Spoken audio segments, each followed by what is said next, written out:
Uma jovem atormentada por forças invisíveis, gritos arrepiantes ecoando em uma casa isolada e padres desesperados tentando salvar a sua alma. Essa é a verdadeira história de Anneliese Mitchell. Você nunca ouviu falar desse nome? E Emily Rose? Sim, ela mesma. A Emily de um dos filmes de terror mais populares de todos os tempos. O Exorcismo de Emily Rose, sucesso nos cinemas, tem como pano e fundo a história de Anneliese. Mas a realidade é ainda mais bizarra, macabra e aterrorizante. Hoje, vamos explorar os eventos sombrios que levaram a um dos exorcismos mais famosos e controversos da história e questionar: foi uma possessão demoníaca ou uma falha trágica da medicina e da religião? Oi, pessoal, bem-vindos ao meu canal. Eu sou Jaque Tourinho. Se você gosta de mistérios, crimes perturbadores e história de terror que vão te deixar sem sono, aqui é o seu lugar. E se você gosta de conteúdos como esse, já se inscreve no canal, deixa o seu like, compartilha com os amigos e ativa o sininho para não perder nada. Agora senta que vai começar a história de hoje.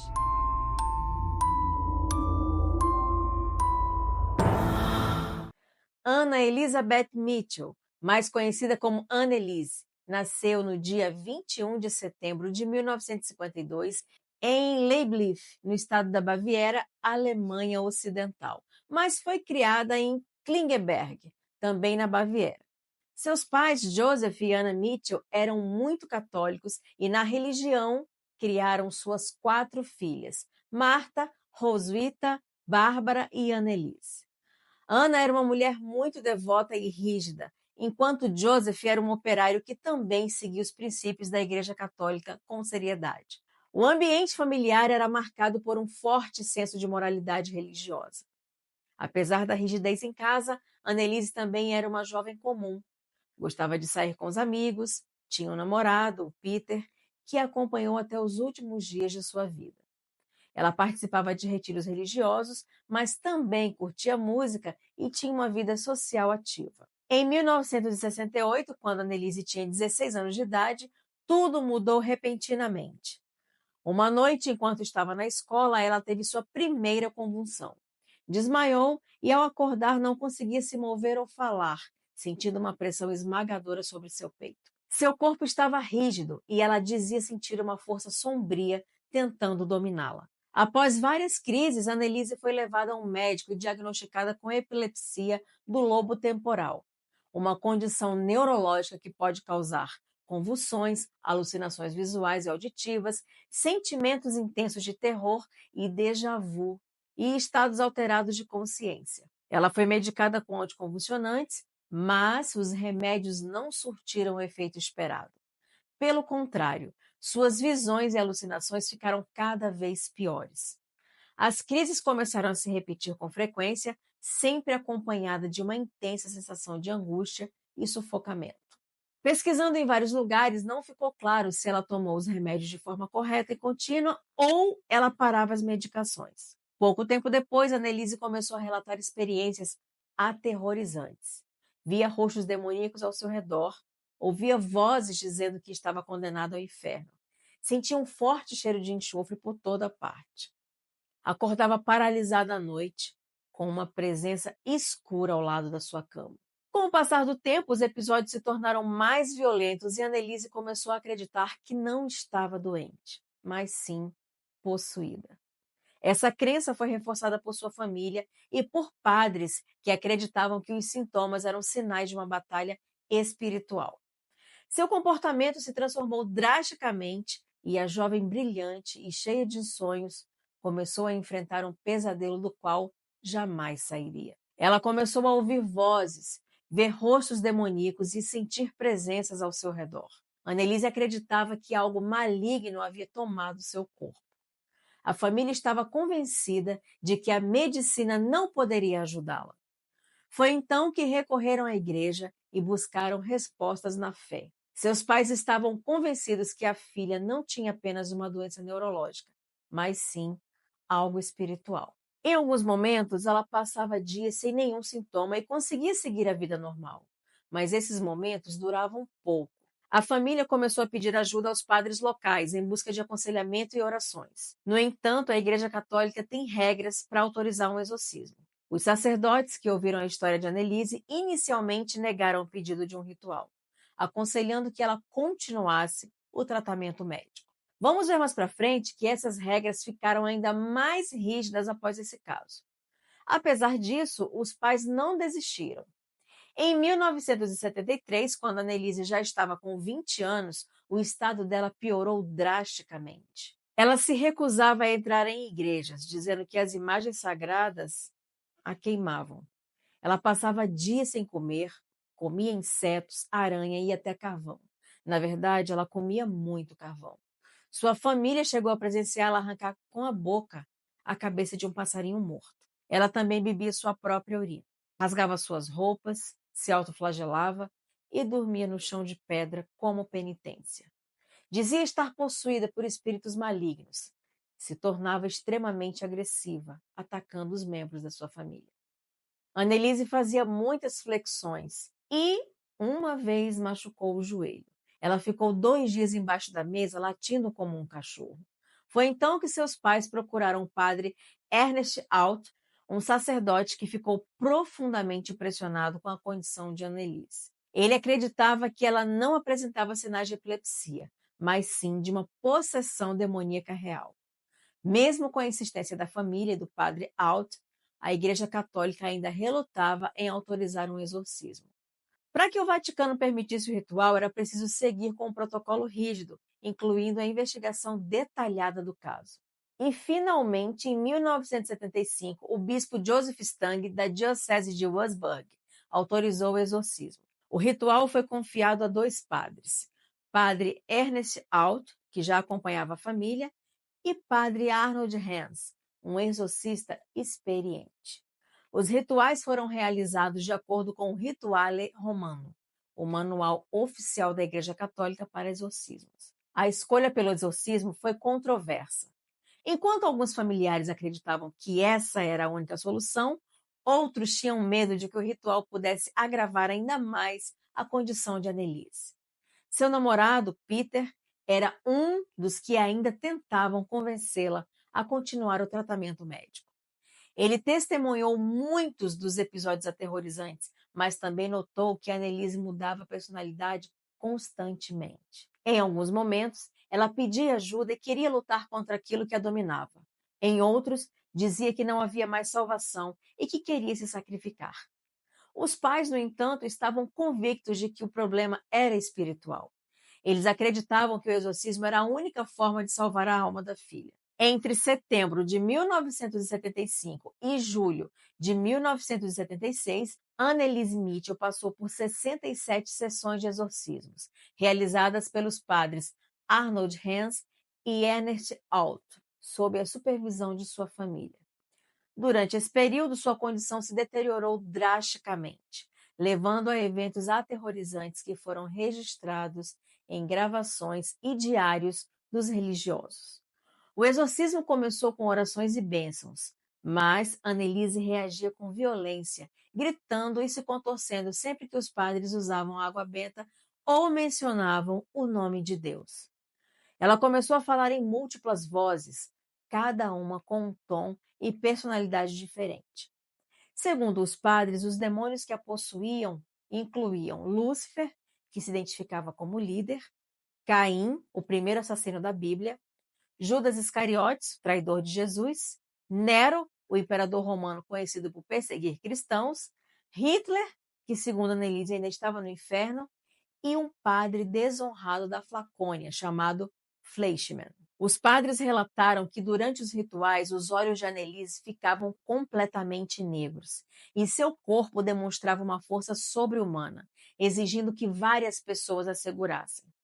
Annelise se recusava a comer, dizendo que os demônios não a deixavam se alimentar. Seu corpo começou a enfraquecer rapidamente. Seu namorado, Peter, tentava convencê-la a voltar ao tratamento médico, mas ela dizia que era tarde demais. Durante os exorcismos, ela urrava como um animal e imitava os sons de porcos e cachorros. Os padres perguntaram aos demônios por que eles estavam ali, e uma das vozes respondeu: "Viemos para destruir essa garota, ela pertence a nós." Annelise começava a falar em latim e aramaico, línguas que ela nunca havia estudado. Os áudios gravados durante os rituais são assustadores. Os padres diziam que os demônios resistiam a sair do corpo da jovem, enquanto ela se debatia e gritava em vozes diferentes. Mas enquanto a família e os religiosos acreditavam estar combatendo as forças malignas, o estado de Anneliese só piorava. Em janeiro de 1976, 5 meses do início do exorcismo, Anneliese já não conseguia andar direito. Seus joelhos estavam destruídos de tanto se ajoelhar no chão de pedra, como forma de penitência. Ela dizia que via figuras sombrias andando pela casa e sentia que estava cercada por espíritos malignos. Os pais, desesperados, mantinham vigílias constantes ao lado dela, mas já não sabiam o que fazer. O cheiro de enxofre era relatado dentro do quarto. Os crucifixos começaram a cair sozinhos das paredes. Durante uma sessão, Anneliese começou a levitar por alguns instantes e caiu no chão se debatendo. O tempo foi passando e a condição da menina só piorava. Ela parou completamente de comer e beber, entrando em um estado de desnutrição severa. Seu corpo estava cheio de feridas, algumas provocadas por ela mesma e outras inexplicáveis.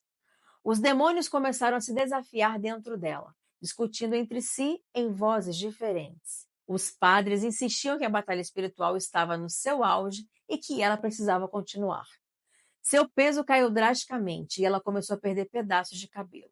Em maio de 76, Anneliese contou à mãe que teve uma visão da Virgem Maria, onde a santa ofereceu para ela 2 opções. Ela poderia ser libertada dos demônios naquele momento e acabar com todo o seu sofrimento, ou ficar e servir de exemplo para as pessoas, mostrando que os demônios realmente existem. Mas Anneliese teria respondido: prefiro continuar sofrendo para salvar mais almas. Seu estado físico era assustador, pesando menos de 35 quilos, com o corpo coberto de hematomas e feridas. Nos últimos rituais, ela sussurrava palavras quase incompreensíveis, dizendo que o fim estava próximo. No dia 30 de junho de 1976, foi realizada a última sessão de exorcismo. As últimas palavras de Anneliese foram dirigidas aos padres e à mãe. Rezem por mim. Mãe, eu tenho medo. Na manhã de 1º de julho de 1976, Anneliese foi encontrada morta em sua cama, aos 23 anos de idade. A causa oficial foi desnutrição severa e desidratação, depois de meses sem se alimentar adequadamente. Ela tinha apenas 30 quilos no momento da sua morte. Os padres e a família acreditavam que Anneliese havia finalmente sido libertada dos demônios. Mas a justiça viu o caso de forma diferente. A justiça alemã abriu uma investigação para entender como uma jovem de 23 anos, pesando apenas 30 quilos, havia morrido em circunstâncias tão brutais. O caso repetidamente se tornou um dos julgamentos mais controversos da história moderna, envolvendo questões de fé, medicina e responsabilidade legal. Quando os médicos legistas examinaram o corpo de Anneliese, ficaram horrorizados com seu estado físico. Desnutrição severa, desidratação extrema, seus lábios estavam rachados e a pele muito ressecada.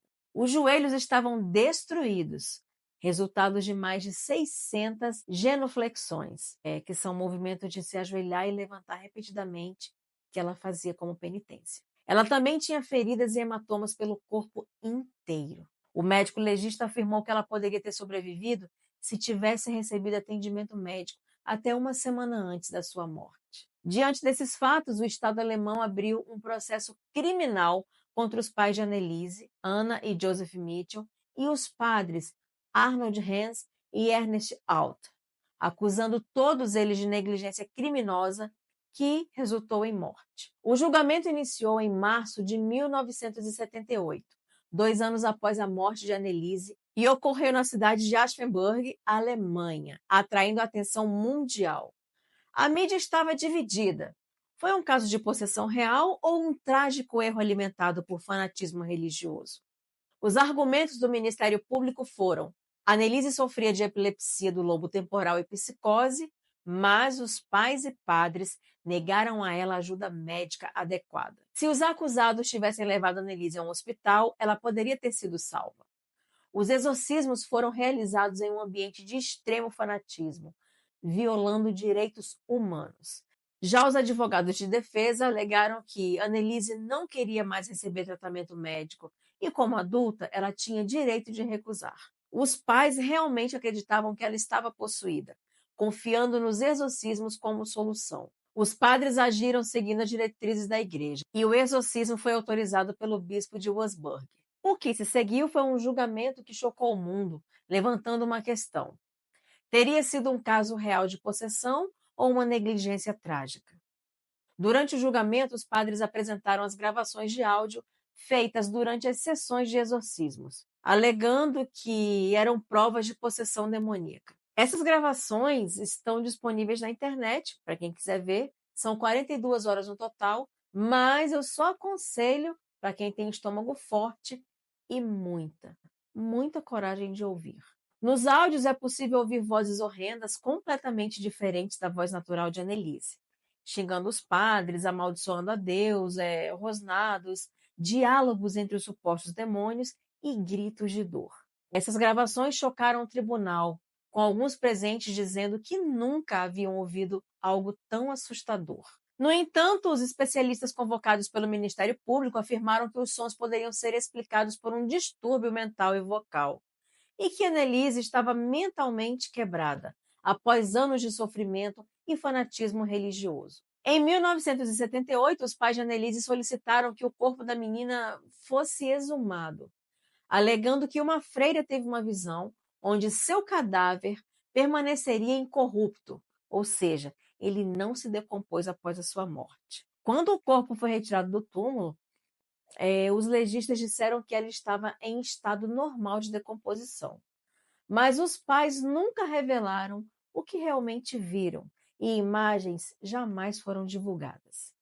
Após 6 meses de julgamento, em abril de 78, saiu a sentença. Os pais de Annelise foram considerados culpados, mas não receberam punição. O tribunal reconheceu que eles haviam sofrido bastante com a perda da filha.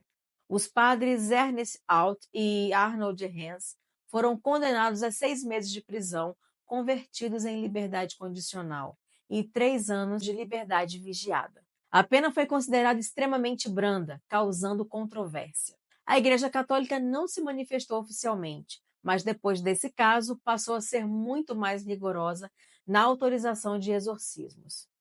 Muitos fiéis acreditam até hoje que Annelise se sacrificou para salvar almas, e seu túmulo se tornou um local de peregrinação. Mas a grande questão permanece: Annelise Mitchell foi vítima de uma possessão demoníaca real ou de uma negligência fatal causada pelo fanatismo religioso? No ano de 2005, estreou no cinema o filme O Exorcismo de Emily Rose, inspirado no caso. Ele mistura elementos de terror com drama jurídico, criando uma narrativa que explora tanto um lado sobrenatural quanto a questão legal da história.